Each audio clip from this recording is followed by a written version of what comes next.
Welcome to the Entrepreneurs in Bali podcast, where the spirit of adventure meets the passion of entrepreneurship.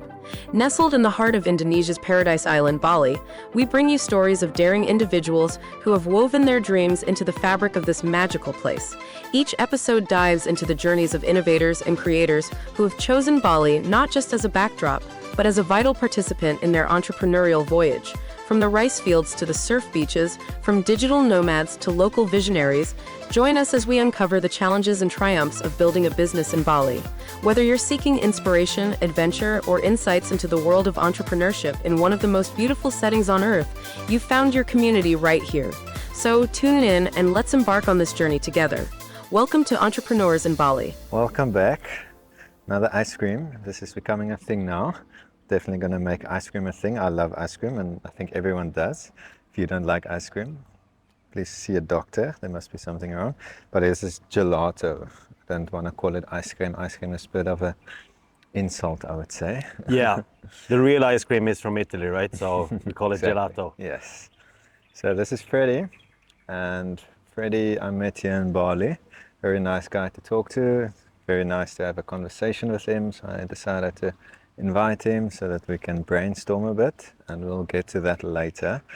We'll be setting up a $1 million company in the next 30 to 40 minutes. That's right. And we'll do it in a way so that you guys can do it. So we'll be brainstorming all of that so that you guys can go ahead and do the things that we planned out for you. So I believe that's going to be super nice for all of you. We're giving you for free. You don't have to pay us for this. You can if you want to, but you don't have to. I'm kidding.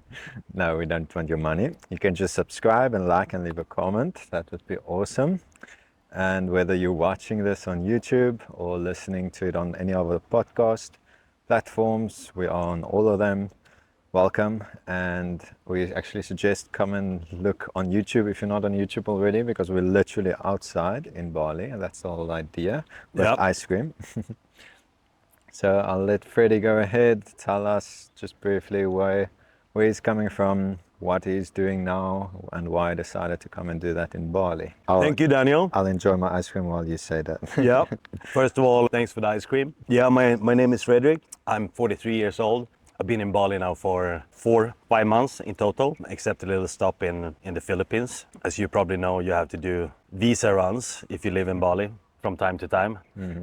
And my first one was the Philippines. Nice. I came here from Dubai. I'm a business developer and entrepreneur. I've been doing anything from taxi companies to startups to beach volley companies in the past. So very broad and non-specific experience.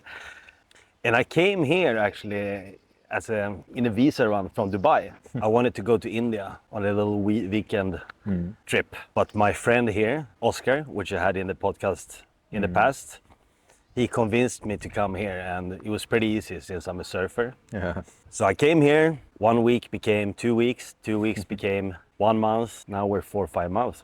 Yes. Counting. Nice.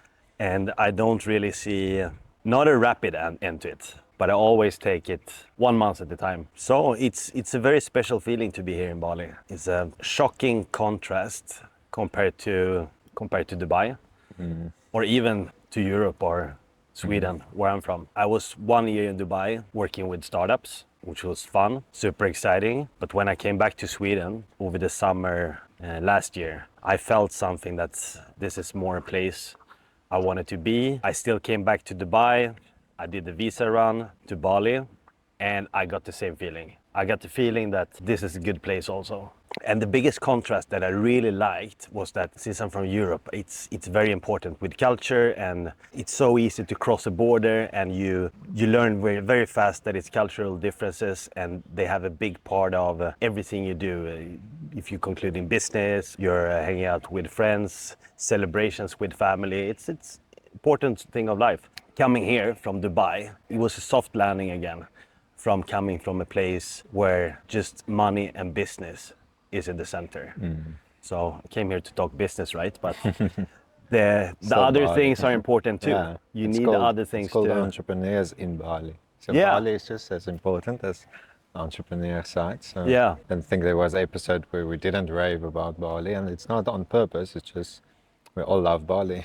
Yeah. So it's hard not to speak good of Bali. I know a lot of people can go to Philippines or wherever, but I'm promoting for people to come to Bali. Okay, I haven't been to the Philippines, but I've been a lot of places and I love Bali. Bali, like so relaxed. Just yesterday I was thinking of the kind of people that are here in Bali. Not just the locals, but also the expats and nomads. Like the kind of person that are here is just like so chill and so down to earth. But Yeah, they seem to have this extra layer of humbleness here yeah. that are just affecting everybody that comes here. Of course, you bring your own culture, but you see that they built something nice here, and you kind of don't want to destroy it. Yeah. We have different time zones, and sometimes I work towards Sweden. I work late nights, like you, Daniel. I was out for a late dinner at like 2 o'clock or something, and I met a Portuguese couple. This guy has been here for 4 years. Yeah. And he said Bali is very special in the sense that it's the island of gods, right? Karma is very important. So if you come here with the bad karma, it's gonna eat you alive. Yeah. Because it's crazy traffic, Yeah. it's pace, infrastructure is not built out. You kind of have to, all the business rail or the railway for life is not really what you're used to, especially back home in Sweden. But if you come here with the right karma, you get the solution for everything, I think. Everyone mentions the traffic, but there's traffic all over the world. In Cape Town, you're going to sit in traffic for an hour plus. Yes, that's true. In traffic time. In London, you're going to sit for hours in Yeah. traffic. So, like, Only difference is here you're sitting behind On a the scooter. truck with a scooter Yeah, that's the only- and the truck the only difference. spewing Yeah. shit straight into your Yeah, face. but then I see like people from England complaining the traffic is so bad and they're never going to come back to Bali because the traffic is so bad. I'm like, have you ever been to London? Let's say they came here with the wrong karma. Yeah, definitely, for sure. So just to chip in, we have a little shout out for a very cool guy that we decided to get some info from for you guys. So this is some valuable information for you guys. His name is Andy and he's one of the admins of a Facebook group called Digital Nomads Hub. So we'll leave a link for that Facebook group where all of you can join in the description down below. So he gave us 5, essentially gave you 5 things. We asked him where he would suggest people look for example, like digital nomad jobs. If you guys are looking for a digital nomad gig and you don't know where to find or where to start looking, he gave us his 5 best ones. So his number 1 is LinkedIn. So I think we all heard of LinkedIn by now. It's very popular and I've started to use LinkedIn a little bit more recently than I used to. LinkedIn, I must say, the cheapest way of promoting yourself. Yeah. You need to have a LinkedIn. Yeah, especially for like a personal brand, things like Yeah. that. Like I've got people DMing me or whatever, trying to connect, whatever they call it on LinkedIn, of all kinds of things that can be related to, for example, my business. Like one wants to help with marketing, that one wants to help with that one wants to help with that. I don't feel like I want help now, but for someone that might have been looking for that, it would have been ideal.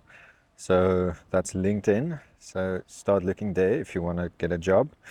Number 2 is remote job platforms, and he actually has a website where you can get things like that.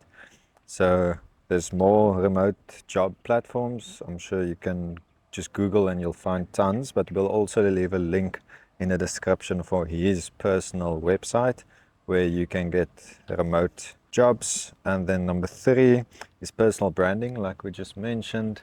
Personal branding is by far the best way. For example, the guest we had on the podcast, Benny, the episode just before this, number 7, he actually got his first coding job from building his personal brand, as you might have heard when you listen to that podcast. And it wasn't intentional. Like he was posting on his Instagram and stuff of him learning how to do coding, and someone that he knew saw him posting and was in that field already, and they saw, okay, he's doing good now. That's awesome. So he gave him a job. Yeah. That's how, after 6 months of learning to code, he got his first, well, I think it said maybe 4 or 5 months. He got his first gig and started to get paid for it. Now he's living in Bali, That's just great. getting paid for coding, and very cool. So that's personal branding. Post what you're doing, be active on all social media.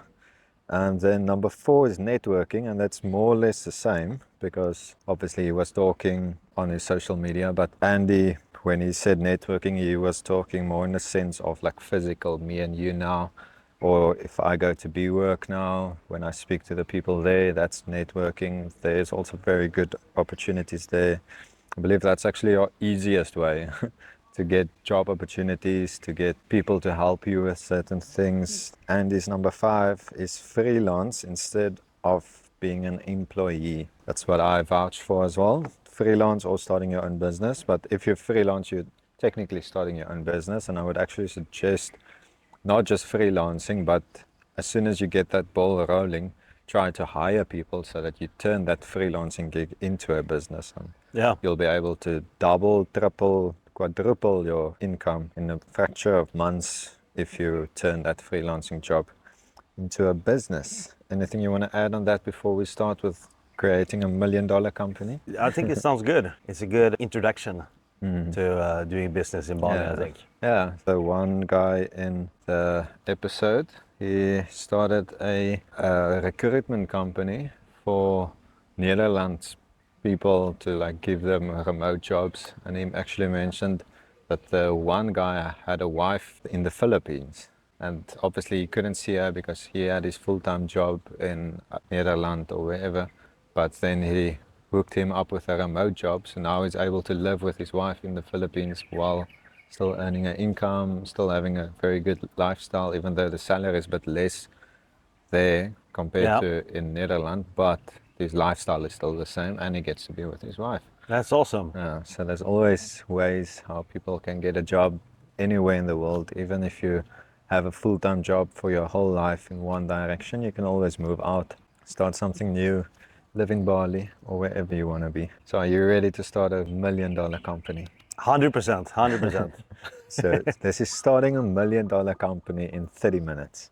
So let's see where this goes. So I just want to mention to all of you, Freddie's not prepared. Like, I messaged him last night and he was a little bit skeptical. I could pick up on his questions, and I told him that I can't tell him, it's a surprise.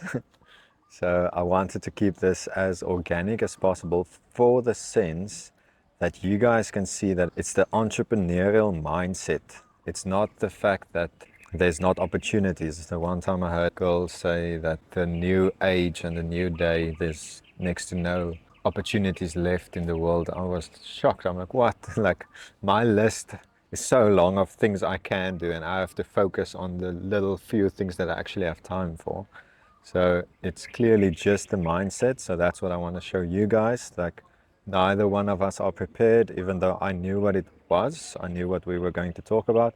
I made a point of not preparing at all, because I want to show you guys that it's 100% just the way we think, not that we can think of ideas that's not there for you guys. The things we can think about is the exact same things that you guys can think about. So I want to start something. Let's say we start a business, but there's few criteria that it needs to go by. For example, they have to be able to do it online, so that, since this is entrepreneurs in Bali, it needs to be in that sense where they can come to Bali. They don't need to be tied to a place. It can, I guess, like for example, my one business is a short-term rental company in Cape Town for holiday accommodation. If we can find a business that's location based, but find a way to make it remote, like I did, I guess we can still allow that into this whole brainstorming that we're about to do. So that's the criteria. It needs to be able to be done remotely. Me or you or the viewers has to be able to sit in Bali while But the business... case is that we're living in Bali. Yes. Okay.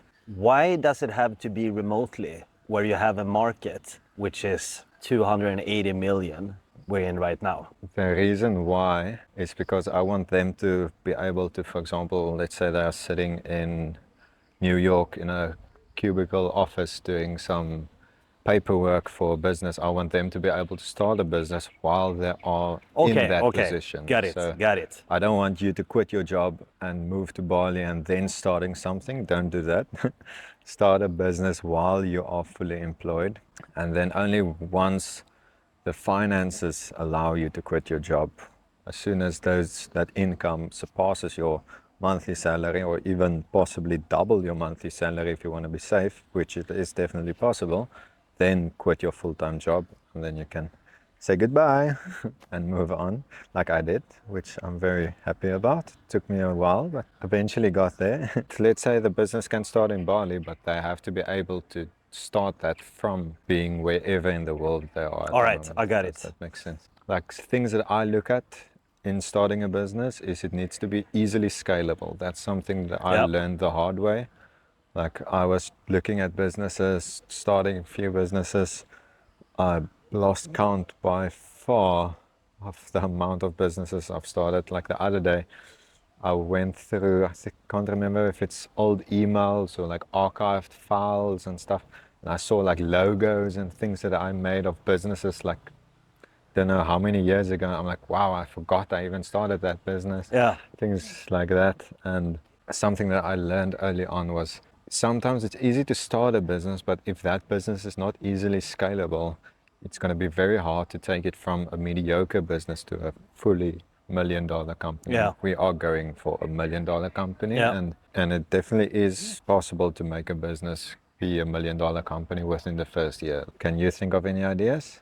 I didn't think of any ideas beforehand, so I'm also quite open, but I can think of some. We can always, you can give one, I can give one, and then we can try and narrow down. We're looking at a platform, Okay. like a digital platform. We could look at AI solution and go with the time of the wheel now, or we could do something more traditional that maybe you and me understand better.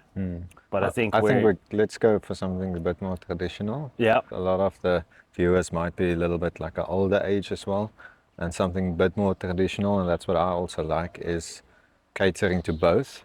Yeah. Where if we go for AI, it's going to be a lot harder for someone that's maybe 40, 50 years old, sitting in an office their entire life, don't know anything more than just that one computer software that they've Sounds been good. using and working on. So let's see what we can do in that sense. I also just like the traditional things more. Like I've tried all the popular things, and I know AI is one of the popular things now, and I'm not testing in that. I'm not jumping into that at the moment. Yeah. Even though my software do have an AI function, but I'm not promoting any AI business or software at the moment. What idea do you have in the traditional sense? Are we looking at the product or platform? Either one. If we look at a product, I feel in order for it to be easily scalable, a digital product, for example, like software in that sense, but I do understand for you guys, software is not going to be the best idea now, because you either need coding skills or you need a lot of money to be able to pay someone to code it for you, or you need like 6 months, as we learned in the other podcast, to learn how to code before you'll be able to code something, and that's going to take too much time. We want to get to $1 million company in 12 months. I think software in those sense is going to be a bit out in this circumstance. We can always do something that's already existing. Yeah. So regarding that, before we decide the product, I have an old partner who I used to tease for what he's saying, but it's something I'm bringing with me along all the businesses I do. It's kind of boring because it excludes all inventions, and inventions are things that change the world, right? But since we have to do this fast, and we want to exclude all the risks, what he used to say is always simplicity, Freddie, simplicity, simplicity. You know, you don't have to invent the wheel again. Yeah. Always copy the best blueprint. You don't have to take gold in Olympics. Silver is good enough. It's going to make you a millionaire too. Yeah. If that's the foundation, okay, can we find an idea that is already working, it's profitable, they have a blueprint, we make a little twitch, okay, we put our brand, we do a little bit different, or we use the same product and we see that we can use this product in another market and the product doesn't exist there anymore. because we understand the market fit. Is that a start? Yeah. I would suggest if people don't want to exactly copy the exact thing that we're gonna figure out, but want to do something like copy the idea of what we're about to come to, then I would strongly suggest that you guys go into something that you're already familiar with or using at the moment. So in this sense, let's do something that we are familiar with or that we Yes. might be using. We have already dabbled in co-working space, so I don't think that's going to be fair to mention something like that. Yeah. Because we've spoken to that already about that. So it's going to be cheating if we mention that to them, because we've already planned that whole thing out, and it's also going to take a bit of a upfront cost. But although you can always get investors, so Yeah. you guys don't need the money to start something like that. I would also suggest for people to either go like a solo entrepreneur. That's my opinion. I know some people will say partner, because then you have that pressure to work together to do things. Yeah. I don't need the pressure, so for me, I don't like partnering. Either solo, in my opinion, or going like massive, like a big business. Not small business is going to stay small forever. I don't like small businesses. In that sense, e-commerce might be a thing, but I think the e-commerce, the competition is crazy at the moment, and since it's this entry level kind of business that easily attract a young crowd. Younger crowds normally move way faster, and the Shopify revolution, it kind of happened a couple of years ago. So I think it's very hard to do if you don't do it with real quality and you have a track record of doing it before. Definitely. So maybe a little bit unsexier business. I like unsexy businesses. Unsexy business is I good. like it. My experience also is normally before maybe 30, 35, you tend to think end consumer, B2C, because that's kind of, you go to a restaurant, you're thinking about, okay, how could we do it better? You're consuming something as a private customer, and you're always thinking, okay, how can I come up with a better solution? But you don't have an experience of owning a business and buying from another business. So I think it's way easier to penetrate the market with B2B than B2C. Definitely. And the budget is also there. Like if you cater to consumers, they always have a tight budget. I don't want to spend this much. So price point towards a consumer is a very important thing, while towards a business, as long as it makes financially sense for business, it won't matter what price you ask. Especially when I explain the system of my software to a consumer, they're like, wow, that's a lot of money that I charge per month just for a software. But they don't understand that I'm not charging the business to use the software. I'm charging the business to improve their cash flow and improve their consistent new customers coming in every month. And that has a massive effect on their income every month. So obviously I can charge this much. That's a fraction of the difference that they are getting from it. But for a consumer, this much looks like a lot. And on that, even the people that I train as like sales team, and this is actually sad in a way, because a lot of people, they see this, see the software, see the price point that they need to be selling it to. They can't see themselves because they have the consumer mindset to like spend that much on the software. Now they feel less motivated to sell it. I would say about 10% of our sales people are like doing, like I know that the rule is 20-80. For us, it's like 10-90. Like 10% of the sales team are making 90% of the sales. And that's because that 10% understand what it is about, understand the business kind of aspect towards it. It's actually sad that other people losing and missing out on that opportunity to get that kind of an income just because they have this consumer mindset. So I think that's a great idea that you just mentioned. We need to go for business. Say that we have a platform that wants to sell something, wants to sell B2B instead of B2C. Okay, say that, for example, we want to sell a software, but we don't want to develop the software ourselves. We need to find developers, we need to shape the whole software. That could take a long time. and we need to test it, and we need to know that it has a market. So say that we have a platform that is directing different businesses that need different kind of softwares. We can sell other companies' softwares, maybe on a new market where these softwares aren't really pushed and they're still in need. I just want to chip in on that. I saw so many advertisements online since I'm in the software business. So the cookies is in the software direction for me. So I see so many advertisements of people selling or advertising white label software. I would strongly suggest, I didn't touch on that, but don't go in there. Please don't. If someone is making their software available to be white labeled for you to put your branding on their software, it's definitely not going to be a very good software, and you won't be able to make that software any better because you're not the developer, you're just a white label owner. So please stay away from that. For example, my software, it's not available as a white label, but it is available as a franchise because I still have my logo on that. I just allow other people to sell the same software with the license that they are buying from me. Please don't do white label, just stay away from that. I don't want people to hear what we're saying now and then tomorrow you see a white label advertisement. I think you've just struck gold, because here you get something that we said it's going to take long to develop, or it's going to take a lot of money to make, and now you can get it for a cheap price. I promise you it's not going to be as well nicely oiled up as it should be. I want that to be like black on white for all of you guys. Very important. You said we're going to target businesses, and I think it's a good idea. Let's go with that, on the fact that we'll be linking them to other businesses that has software, and we can even go into the AI direction. Like we can do our own research of what is the best AI autoresponder on WhatsApp.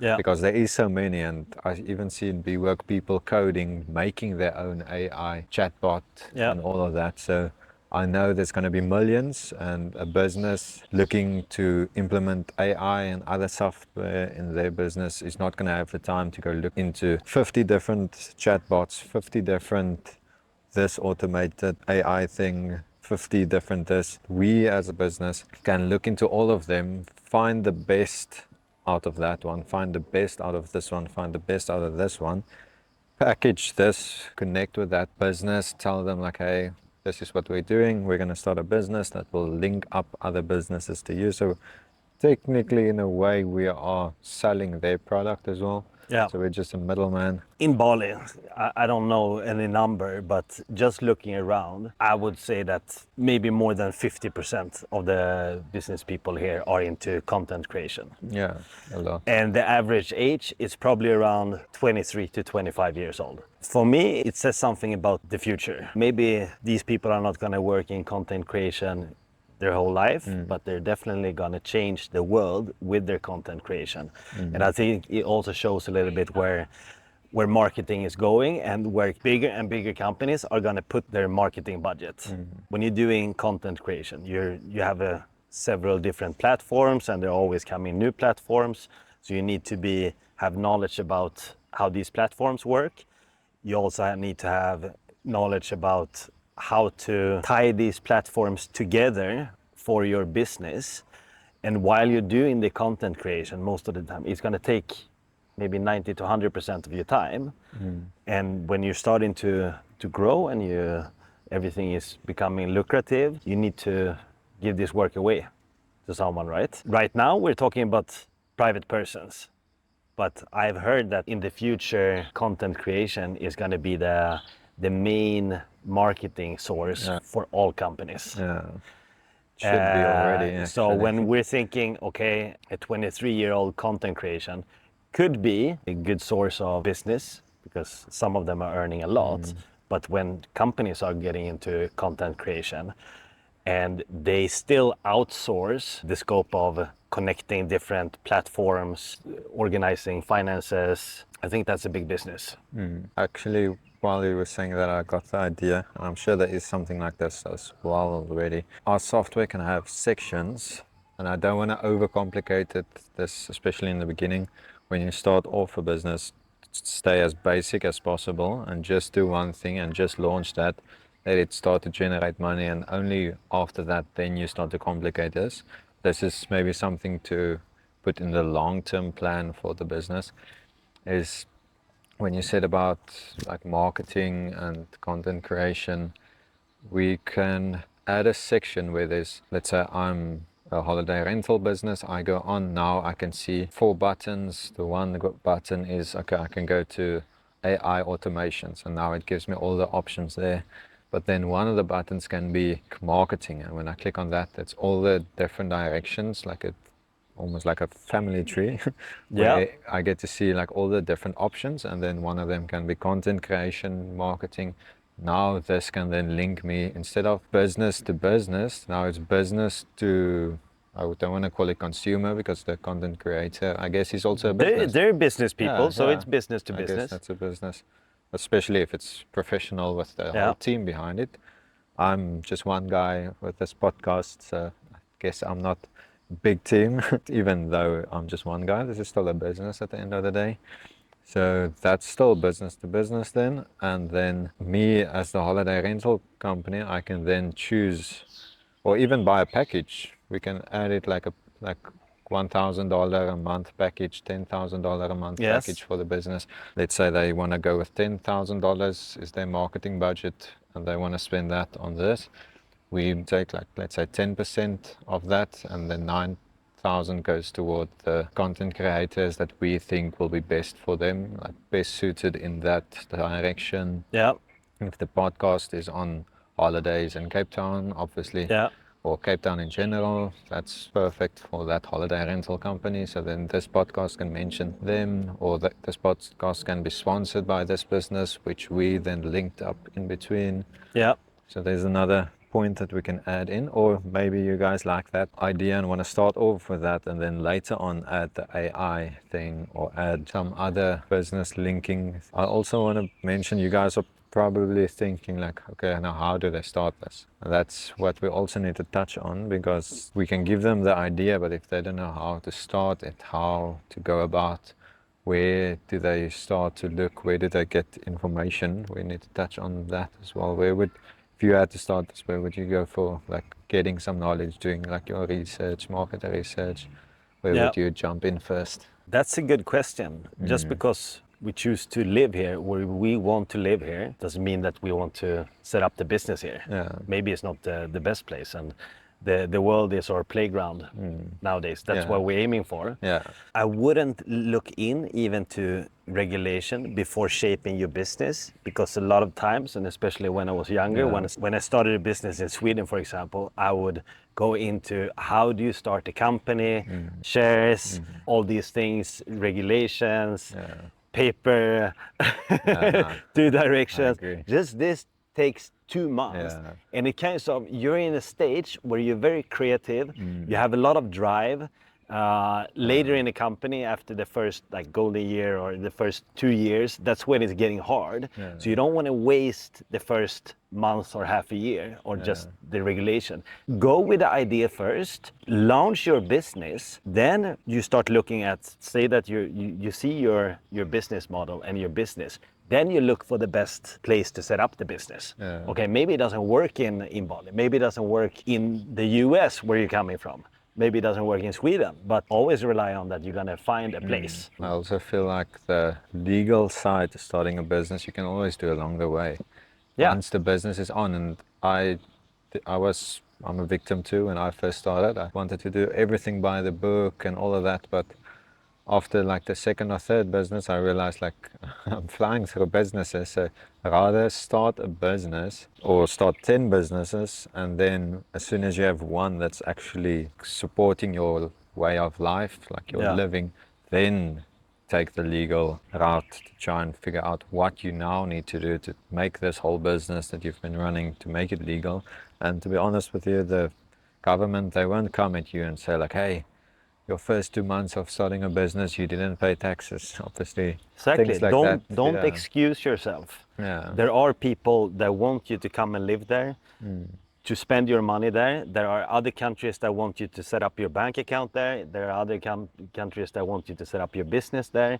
So you always have a solution for that. Since I'm from Europe, I have pretty easy case to set up a business, and you can set up a business on Malta or Cyprus. You can have the business all over the world. And it's very easy with setting up the bank, and taxes and all these things are very easy. Definitely. The only thing that you need to keep in mind if you want to go into a tax haven for tax purposes is do know that it's going to be not difficult, but there's going to be certain things that you will need to comply with. For example, if you want to take money out of the business. So let's say I have a business in Malta. Yes, I don't pay any taxes for that business income, but if I want to take that money and bring that to South Africa or to Bali or wherever I am, let's say I'm in the US, they're going to ask me, where did this money come from? Why? And if it's going to be seen as this business made an income and I'm taking it to cover my life, because obviously you need to pay your rent, fuel, car, whatever you do, food, obviously you need to pay for that. So you'll need to take money out of the business at some point. Then that country is going to tax you for bringing that money into the country, even though it's a business in a different country. So just keep that in mind. If you want to go the tax haven thing, there's always going to be certain drawbacks for going to a tax haven country. There is actually countries where you do pay taxes, but there's tax loopholes. So the country is not seen as a tax haven, so it's easier for you to get money out of that country to yourself without having the questions of banks coming like, hey, where did this money come from and why? Because this money is now coming from a trusted country where it's not seen as a tax haven, so it won't be questioned. So there's always ways around that, and we can make 10 episodes on taxes, so we won't be going too deep into that now. But bottom line, if your business is not going to succeed, Yeah. nobody's going to come after you. Exactly. If your business is going to succeed, these are going to be good problems for you. Yeah, definitely. Like if they come and tell you like, hey, you owe us $500,000 in taxes, obviously then you've been doing good. Yeah, exactly. So, and a lot of businesses, and I actually suggest people plan for 4 times as long. A lot of businesses takes a lot longer to go profitable than you might think. Like some people budget maybe 1 or 2 months. Sometimes you need to budget for a year. It's definitely possible, especially if you're starting your very first business. That's going to be very difficult for you to make massive amounts of money from the get-go. So my first few businesses, some made a little bit of money. It just took up so much of my time that I also had to prioritize where I can spend the least amount of time so that I can duplicate the business or grow it much faster. Yeah. In that sense, so that even though other business is making a little bit less than this business making a lot, but this business making a lot is taking up all the time of the day, while this one I can automate completely, then obviously this one that's now making less money is a lot better. That's exactly actually what happened with the software company. Yeah. And I'm still keeping the holiday rental company, even though that is exactly the thing there. The holiday rental company was making more money in the beginning than the software company, but I knew that I need to put all my time into the software because there's the most amount of potential there.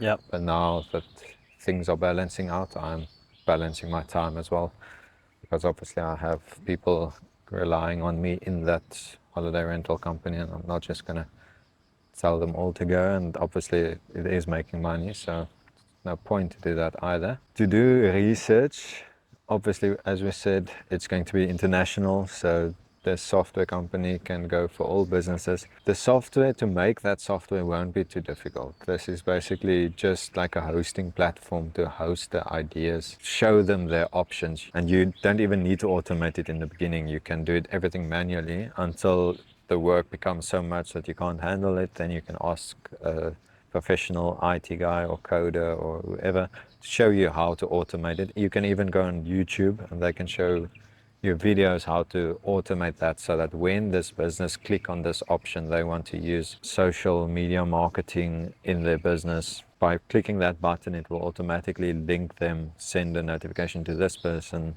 to then do that. Yeah. But in the beginning, if you don't know much, you can literally do everything manually, so that you get a notification when they choose that. You get the payment, then you go yourself to that person, tell them, hey, this is what they want. Here's your information that you need to promote. Here's the money that we owe you. You can do everything manually. You don't need a lot of money to start this. Get someone. Just to be clear, we're Yeah. making a platform for content creators to automate their workflow. Oh, okay. I had a different idea. You had a different idea. Yeah. What did Okay, you have? okay. No, this is good. We're having two businesses now. Yeah? Two $1 million companies going on here. I had the idea of the business is going on Yeah. on the software and then looking at the options that they have. Yeah. And you mentioned that the content creator goes on, but I guess you can actually combine them where the content creator. Hold on, you are the content creator for the business. That's your platform. No, No. no.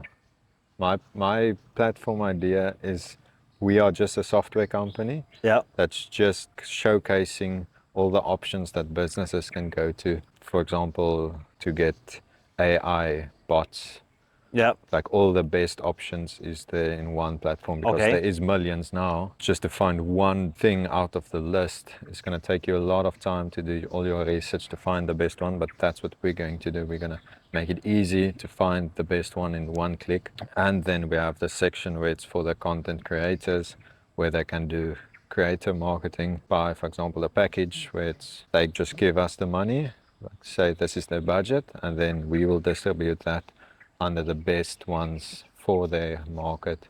So they don't. That's kind of what I'm talking about. Oh, okay. That's automating their workflow and Yeah. helping them with the things that they shouldn't work with. Yeah. They should work with creating the content, right? But I'm talking from the business. Yeah. Like the business making use of the content creator. Okay. Is that what you also, or are you thinking different way? I'm thinking we are helping the content creators with We're helping everything both. so that they can focus on the content creation. I do think I understand what you mean, but I do think that we can do both at the same time. Yeah. Like you're talking from the content creator, we're doing that for them towards the businesses, and I'm talking about helping the businesses link up to the content creator, but in a sense we are doing both at the same time. I think it's perfect because we're becoming the home of content creation. Not just content creation, but Yeah. anything related, like Yeah. the AI bots and all Yeah. of that. Content creation is just one section in this whole thing, and people can add on. I'm sure as you get done with one or two things like that, like the AI chatbots and the content creator section, you will by then have another idea. Let's add a third one, let's add a fourth one, Yeah. of more ideas of like Are we helping them automations. with softwares that takes care of their income streams also from Anything. We can do There you anything. go. There you go. We never let the customer over the bridge for water, right? Yes, exactly. Yeah. That's what you like. And I've noticed when we spoke about the business model of a co-working space, he wanted to have everything in-house so that whoever comes in, the consumer, they can get everything they might want in this one package. So that's exactly what we can do in this old software as well. So you can have anything you might need. I think one of the things that are so important with not losing the customer because you're lacking some software or some solution they need, I always want to try to have a subscription model because it's so much healthier for the business than the opposite. Yeah. Paying up hand Yeah. and then you have to go out, get a new customer, you never know if they're coming back. One of the keys for that is to have the full solution. With the co-working space, you never want them to go and eat somewhere else. You don't want them to go and work out somewhere else. You want the full concept for them, so they feel that they're really getting something for their subscription money. I also strongly believe in a subscription basis because Yeah. that's what my software is obviously also using, and that's fantastic. I believe it can make any business so much more profitable. In the sense of the software, we can do that in two ways. One, they can pay a very low, let's say $50 a month or something, and then they have access to this whole platform that will give them shortcuts to every single direction that they might think. And then in the marketing sense, they can also have their marketing budget that will then, they tell us this is our budget, and that's can be added onto the subscription basis, and that's also a recurring every month they're paying that much for marketing and then we only take our 5 or 10% for linking them with all of those people. And obviously we can have tiers as well. So if they are, let's say, a small business, they just putting $1,000 into marketing every month, then we can take like 10%. So that's only $100, but that's fair. But if it's a massive enterprise and they're doing $100,000 into marketing every month, then we can go for 2%, and that's $2,000. So it's more appealing for them, and it's still more than enough for us because we didn't do anything. The software connected them like automatically with the correct market. That's an easy way to make that a subscription basis as well. I think we got the business quite sorted out by now. Yeah, Very we're nicely polished. talk some more specific numbers, how to get there, how to start the business. When you have a platform, I always I don't want to have any hurdles in the beginning. So I would like to have the best opportunity to maximize the traffic to the platform. So if it's possible, not charge for things in the beginning, or you give customers a lot without charging to come in and to gain traffic on the website. Yeah, build your name. When they love our product, then they can't get out of it. They need to start to pay for it, right? In that case, let's start off then in the sense that getting access, so that $50 a month falls out, getting access to all of these, the whole list of things is for free.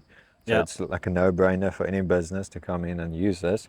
And then whether they were looking into finding the best chatbot or the best this or the best that, they then fall into this section, and then when they are there, they'll already see, they also do marketing. So we have like all these funnels of funneling people into this, and then we have the section for marketing as well, and that's where we in the beginning then make our money. That's where we will make our profit. Then as time goes by and we become profitable, build a name for ourselves, then we can add a subscription basis to have access to this whole thing. And by then there's so many new ones as well, so then it will be so much more powerful, more valuable.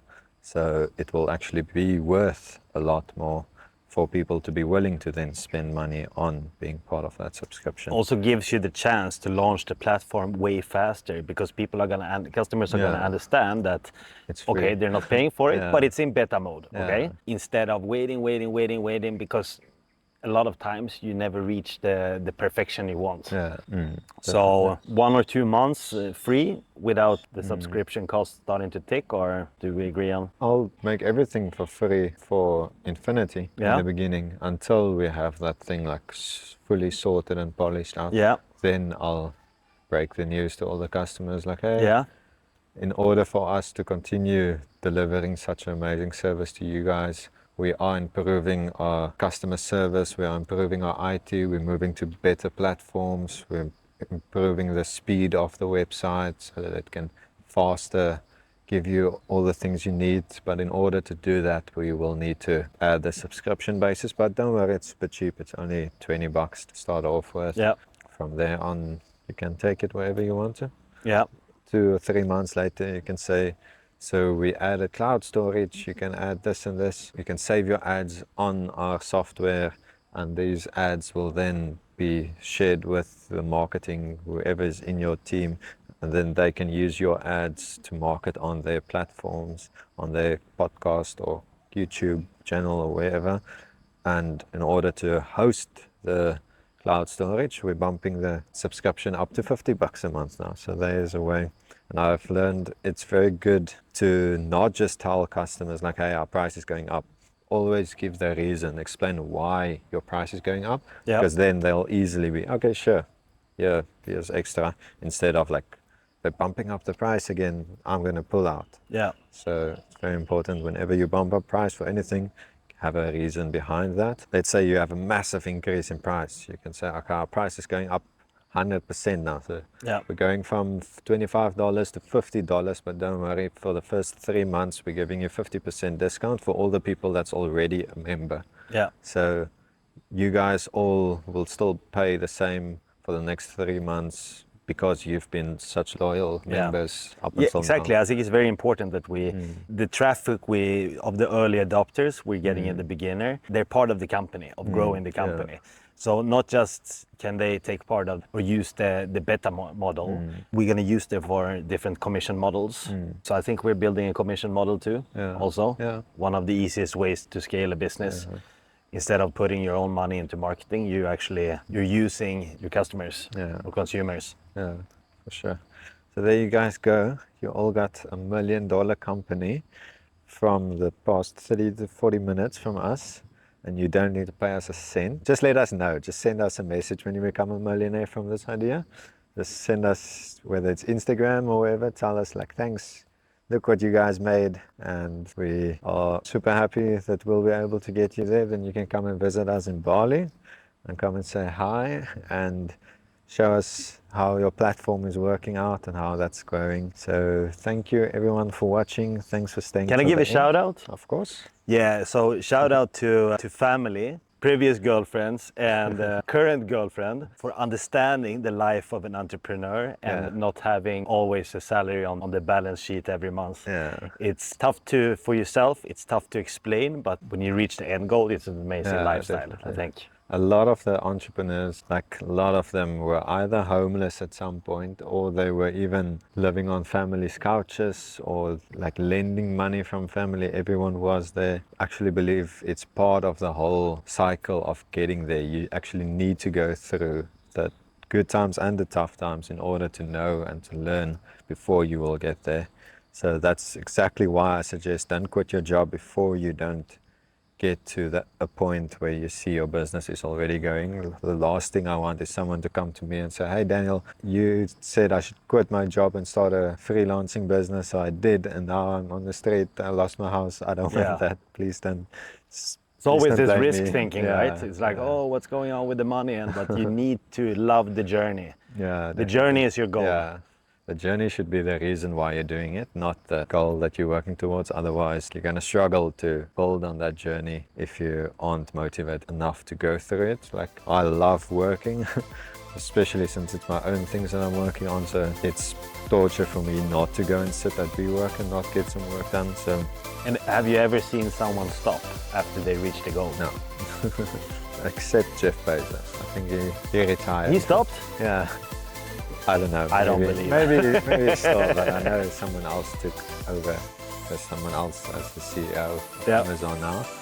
But yes, that's just one case. I love the journey, he loves the journey, and we know you will too. So get on board, get yourself your business. We're giving you on a silver plate $1 million company now. So show us what you can do with it. Thank you for tuning in, and thanks for staying until the end.